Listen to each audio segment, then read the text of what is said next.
या मंदिराच्या दरबारामध्ये देवाचं नामस्मरण करता करताच आईच्या समोराचं स्मरण झालं पाहिजे,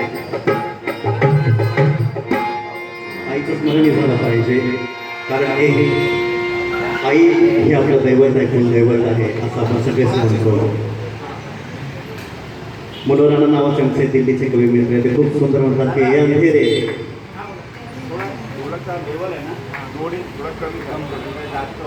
आणि याचं वार्ग मनोराणा जैसे म्हणतात कि ये अंधेरे तेरा मुंह काला हो गया, ये अंधेरे तेरा मुंह काला हो गया, माँ ने आंखें खोली और उजाला हो गया, माँ ने आंखें खोली और उजाला हो गया.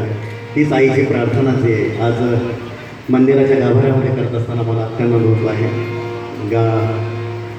प्रार्थना अशी आईच्या संदर्भातली